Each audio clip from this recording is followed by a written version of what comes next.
6 o'clock, 15 May, call to order the committee of the whole. Please rise for the pledge of allegiance. I pledge allegiance to the flag of the United States of America and to the republic for which it stands, one nation, under God, indivisible, with liberty and justice for all. Mr. Crum, roll call, please. Mr. McLaughlin. Here. Mr. Martin. Here. Mr. Gates. Here. Mr. Roberts. Here. Mr. Robb. Here. Okay, all present. So this is part 2 of the discussion of the possible fire levy. We'll start with Mr. Crum. Okay, I had a few homework projects to do. The first one, which I don't have a handout for you on that, but I spoke with John Gerber over at the county auditor's office to answer Mr. Gates' question as to whether that 3.8 mil for 500,000 was before or after the auditor's fees. He said that was before. He told me that, you know, in his opinion, it was a bit of an estimate anyway, and so it would still, the fees would be negligible as far as not getting to that $500,000 number, and they'll be doing their revaluations here in the next few months. So if we choose to go the property tax route, he can get us a better millage to get to that exact number. So that is in process. If we choose to go that, if we choose to go the property tax route, then I'll follow up with him. I also provided you 2 other documents. The first one is this income tax collection. I was asked for 10 years. The 10th year back was a little harder to find, but I've got you 9. I can get you one more if needed. That one was in storage. You'll see that, you know, in 2014 we were just over $3 million, and then we spent the next 6 years ago or so just under $4 million, and then 21 and 22 have jumped up considerably. For 23 we're projecting closer to 5 million. It's going to go back down a little bit. So I took the average of all those numbers. It was about 4 million over the last 9 years. Of course, the last 2 years really skewed those numbers, but that's inflation. So that's sort of that was of course collections. So I could back into the total revenue amounts, or well, really, I guess that's based on 1.5%. So we could figure it out. So that's 1.5 all years. Cool. Well, I take that back because it did change in what was it, 18? Was that when the property? No. Well, it was before this building was built. Yeah. That was 14, I think. Was it 14? So maybe it was 13. I'm trying to do the math. I came on to 14 right now. And then that's when we did the up. So from 14 to 15, I think, is the change. So the true 1.5% without the forgiveness as well. Remember that? It was more than 6, 7. So that's 2015. 2015 on, I think, is a true 1.5%. Okay. If you'll confirm. I can. I think that's Yeah. kind of trust but verify. Oh, Yeah. Perfectly fine. I wasn't even here. Well, thank you for mentioning that. I'll look into that. The other document I created with the help of Chief Thompson was this expected usage of these funds. And so there's a couple things here. One, you know, it's a really tough, it's tough to nail down these numbers. You know, obviously adding the 3 employees, that's probably pretty close to 375,000. You know, the rest of it is all sort of fluid. You know, like I put $1 million for a potential building improvement over 15 years at current rates. I just do that in an amortization schedule. which came out to $86,000 a year. You know, obviously, it could be a $500,000 project. You know, we could go over 30 years. There's so many options we can do with that. Just something to think about. Chief and I talked a little bit about, okay, well, the expected increase in, you know, the turnout year. Because we do have more employees we'll be purchasing that for. So we kind of threw 15,000 in on that number. While not directly related to the increase of EMS services, but, you know, we probably should think of some sort of vehicle replacement plan, whether that's raising money in advance or purchasing something with a bond of some sort. You know, with the price of, you know, Mike threw out a ladder truck at $1 million. You know, even the ambulance is going to cost us close to $400,000. So we figured we should probably start thinking, okay, well, we're going to need to be setting aside $100,000 a year for just vehicle, you know, replacement planning. And then, you know, we threw in another $50,000 for other equipment supplies. Obviously, we're doing more runs, so there's more usage of the vehicles. You know, we have more people using the supplies in the station, both in the station and also on the runs. So that's where we came up with the $626,000. That list that's just kind of what we came up with. It also doesn't include, you know, the fact that we've kind of been running a little tight with expenditures in the Department of Oil, in all departments here anyway. So, you know, this could potentially help fund some of the infrastructure we already had in place, and the staffing and such there. So that's, you know, obviously this is $626,000. You know, we've seen anywhere from $250,000 estimates and $350,000 estimates for the revenue that's coming in. So you know, that's why I said, well, we don't need, you know, necessarily $1 million in this tax levy, because we do have some cost to offset, or revenue to offset these costs.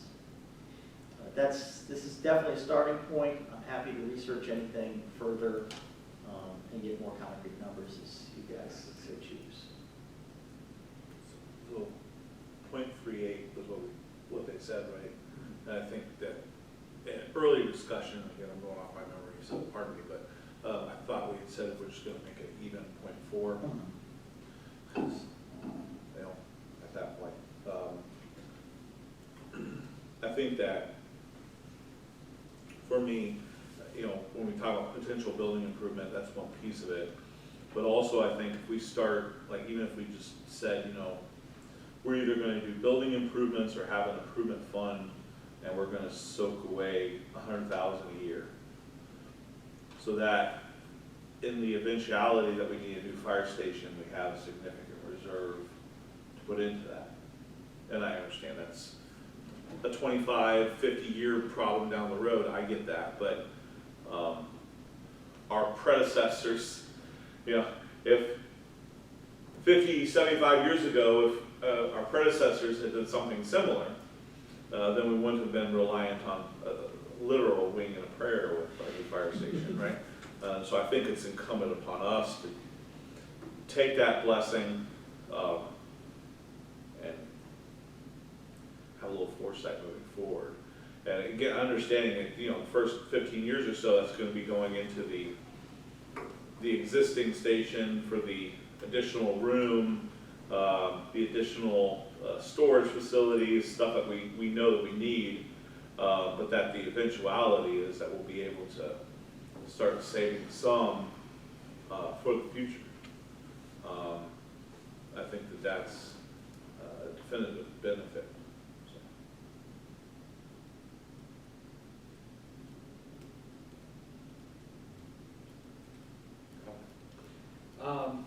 This handout here is, and I had emailed it out to people last week. This is the language from the tax levy law, Title 50, or Chapter 5705. For subdivisions that are going the real estate tax route, and I know that we had we're looking at income tax. But this is what the law allows, we'll say townships, because they're more often do this, villages, what they can do for taxes, and using this language. Now, what happens is if you want to go with the tax levy route, you can take away from this. And there are certain elements in here that don't apply to us. For example, looking at the large print, the fourth line down. For the establishment and maintenance of lines of fire alarm communications. Some of us are old enough to know, driving around Mansfield, there were pole boxes. That's back when people didn't have telephones. You know, telephones weren't universal. So, I think we can strike that right now. There's no reason that we would want to do that.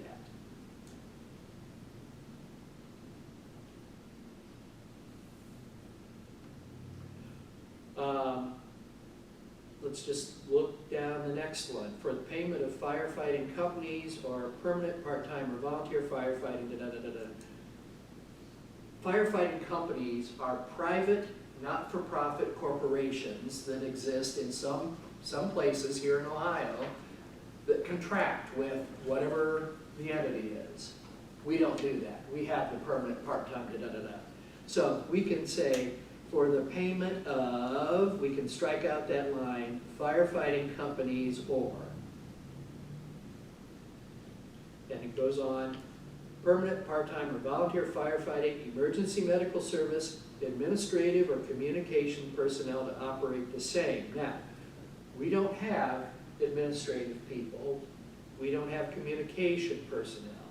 What that would be is, you know, some departments, in your larger places, you know, there's a secretary.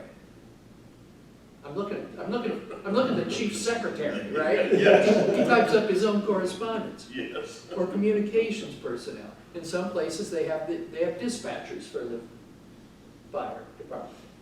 We don't have them. But I would suggest keeping that language in, because who knows how it might evolve over the years.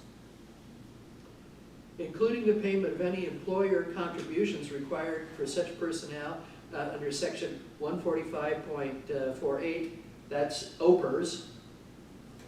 And 472, I'm not quite sure what that is, but the revised code. We need, you know, we can look at those to confirm that. The next one, for the purchase of ambulance equipment, okay, I think we want to keep that language. For the provision of ambulance, paramedic, or other emergency medical services operated by a fire department, but then cross out, or firefighting company, or for the payment of other related costs. Let's jump up at the beginning. For providing and maintaining fire apparatus, I think we'd want to do that. Mechanical resuscitators. Chief, talk to us about that. Mechanical resuscitators used to be a positive pressure thing, I believe. That you remember the power, I'm pretty sure that's what they're talking about. That's obsolete. Okay, then we can But cross. we do use, now, mechanical resuscitator, we do have a Lucas machine that is providing CPR for us, doing compressions. Is that a mechanical resuscitator? I don't know. You know what their language. All right, that's going to be, Chief, that's going to be your homework assignment. Right. I'm going to circle that. I And can let you know. homework, HW, for Chief. Girl on the 742.34 as contributions into the It's 38. police and fire pension fund. It's 38 here. No, for 742. Oh, 742, I'm sorry. Okay, all right. And the other one would be, like you said, overs, but firefighters don't pay into overs. But volunteers do. No. Very good. Okay, well, then we want this. Thank you, Joe. Underwater rescue and recovery equipment. We have that in our report. Okay. Or other fire equipment and appliances, buildings and sites thereof, or sources of water supply and materials thereof.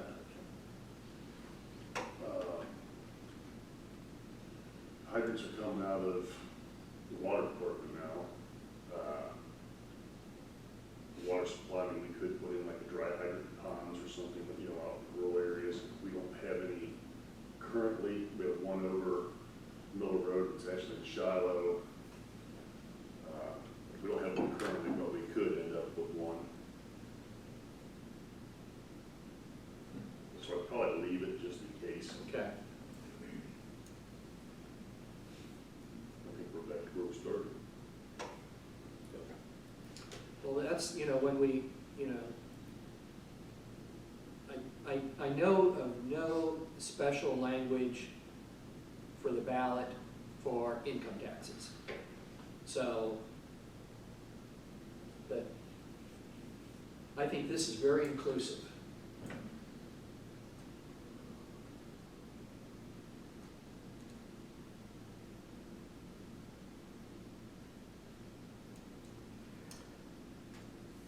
Well, you've got, last time we were talking about $500,000. Now we're $626,000. We were saying a half mil would raise, or excuse me, 0.5% would raise $500,000. A 1/4% would raise. Was it, yes, you're right, 1/4%. Okay, so what do we need for $626,000? Well, with the, because we're always gonna have some revenue from the runs, the transports and such. I can't imagine that being much lower than 300,000 over, over the course of time. So I would be comfortable if we raised 500 out of income tax or property, whatever you guys want to do. I would be comfortable with the ability to collect the rest through services provided.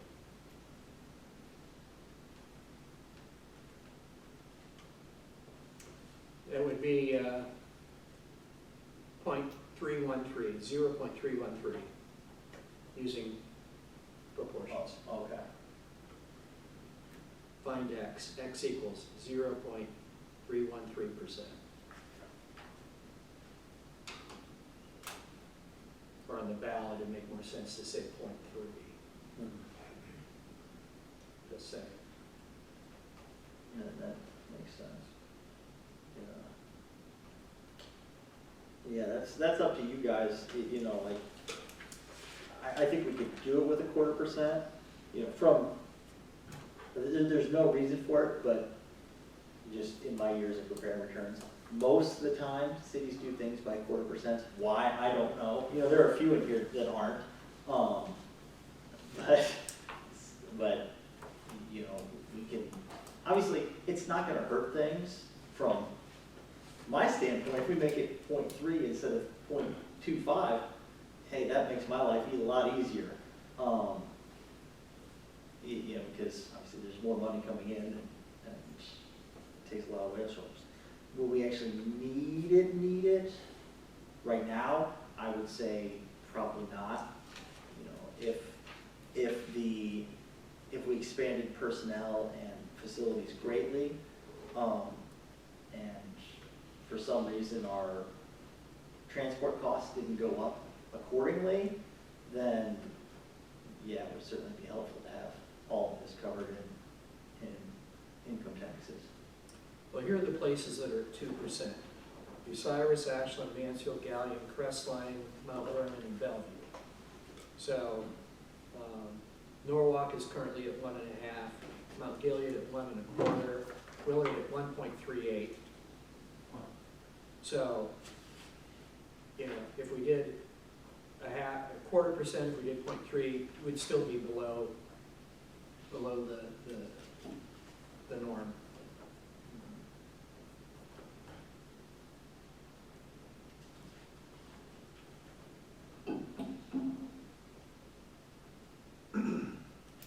One of the reasons we're looking at going with the income tax is because it has some kind of a general hedge against inflation. I would be okay erring on the side of the higher side of things. We're going with property tax because of the more static nature of property tax. since we're going with the income tax, which is already has a hedge with inflation, those inflationary pressures, I would feel a lot more comfortable going with the lower rate, the 0.25%, than the 0.3.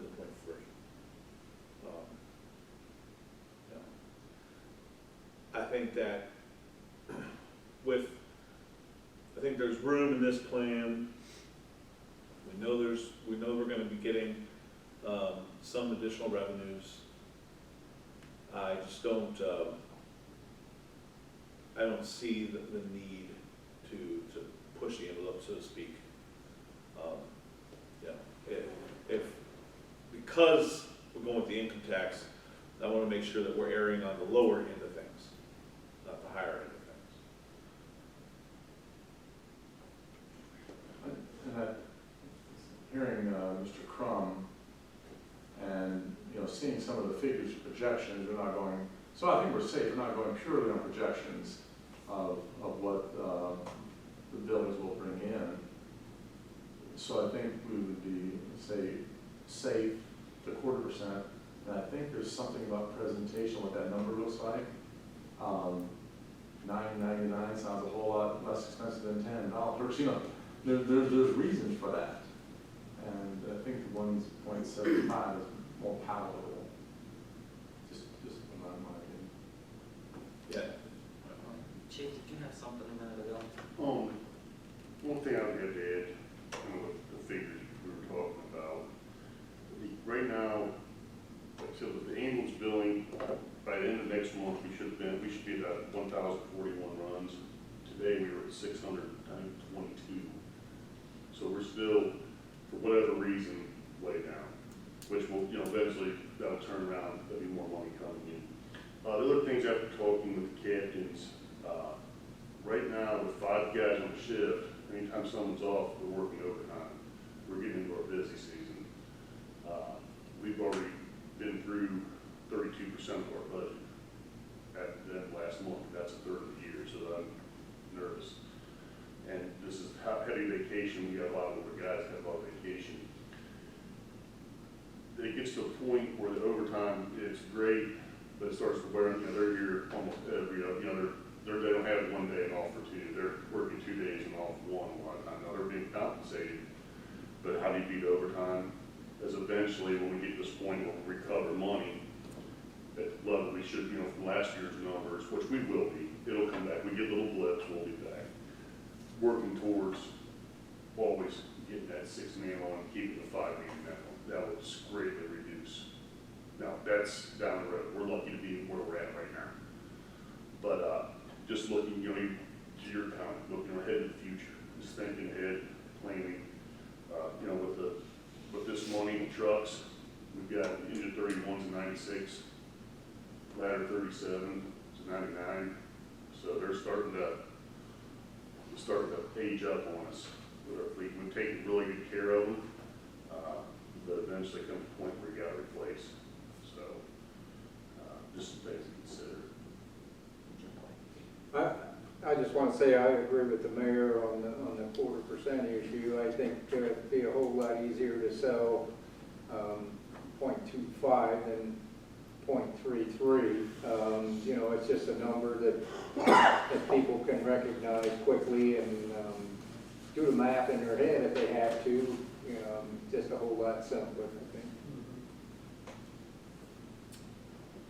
Yeah, and I think that, even with this plan, thinking, okay, we have 500,000, and then we have an additional 3, which seems to be kind of we'll call it the floor of what we're going to be getting with runs.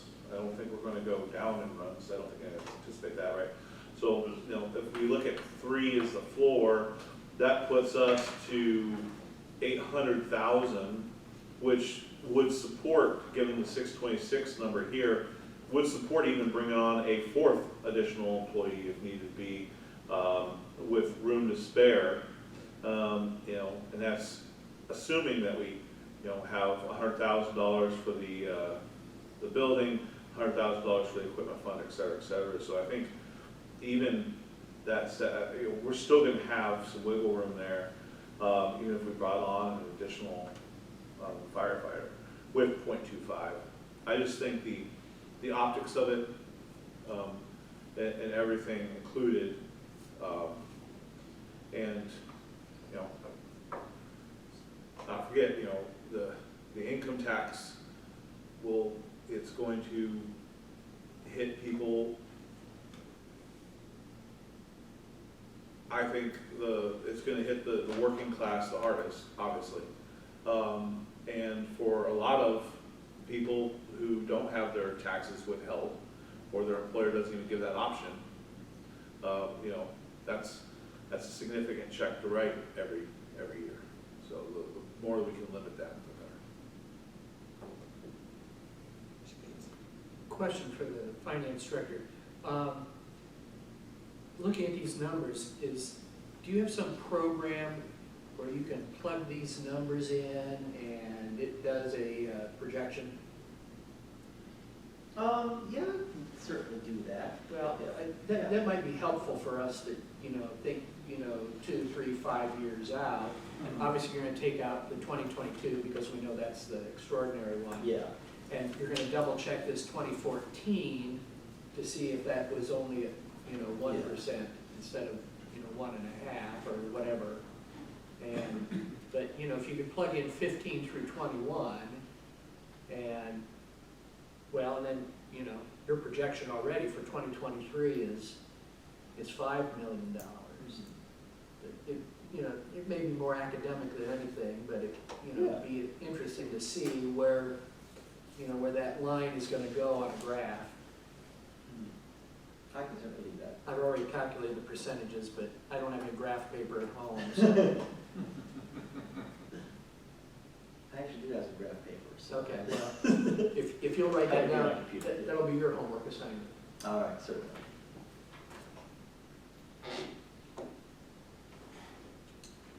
Okay, so for all the details, this is a fire levy. We're looking at a 5-year income tax, 0.25%, to raise an estimated $500,000, correct? Yes, you can't hear my head nodding, but.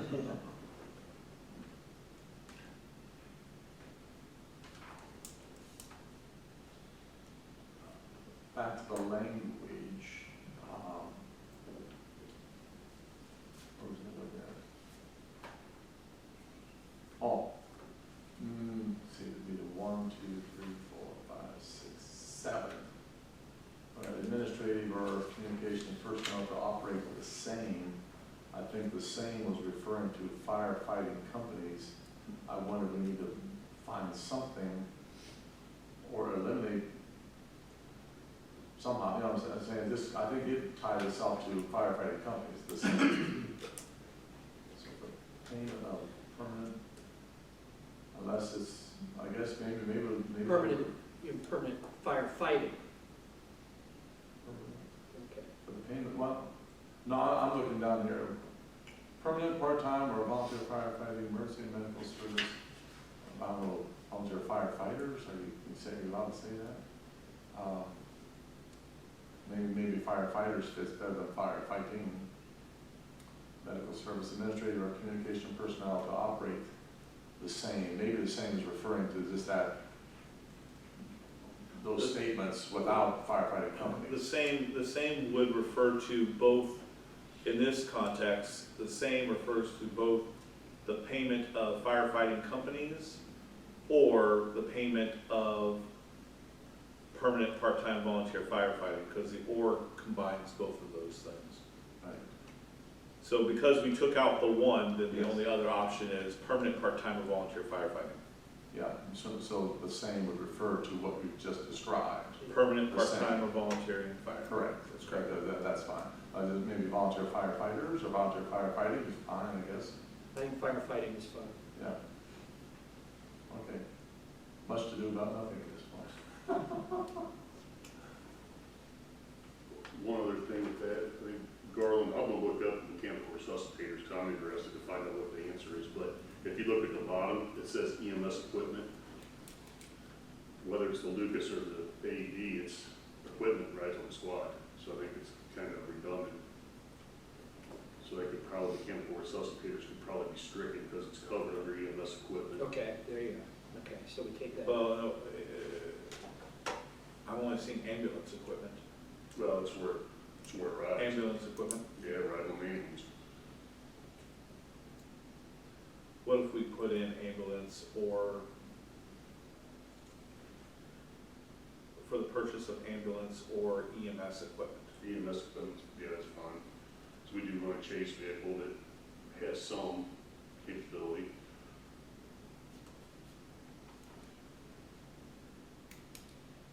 Where was that? Fourth line from the bottom at the end, where it says the Oh, purchase of yes. ambulance or emergency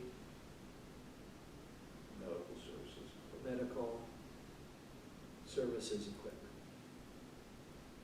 And then we can strike mechanical resuscitators because that becomes redundant. Yes. It's equipment.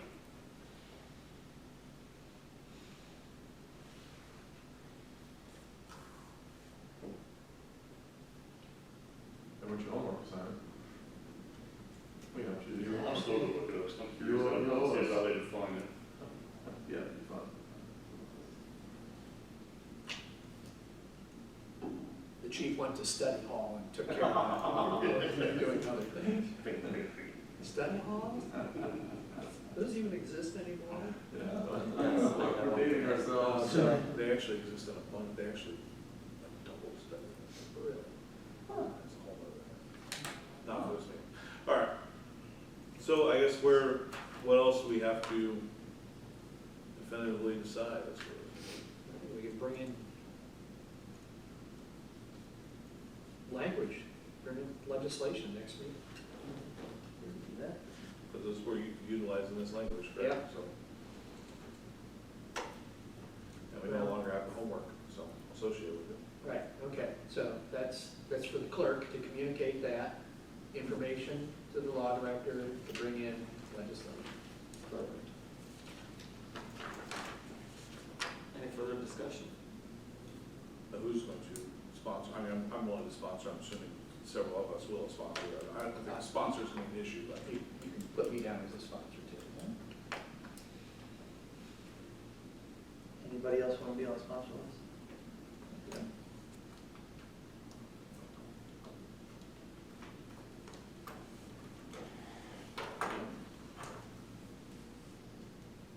Mr. Gates? Move the committee adjourned. Second. A motion by Mr. Gates, second by Mr. Rogers to adjourn. Roll call. Mr. McLaughlin, Yay. Mr. Martin, okay. Mr. Gates, Yay. Mr. Roberts, Yay. and Mr. Rob. Yay. That passes at 6:33. We are adjourned. Thank you, gentlemen. Here's my study halls.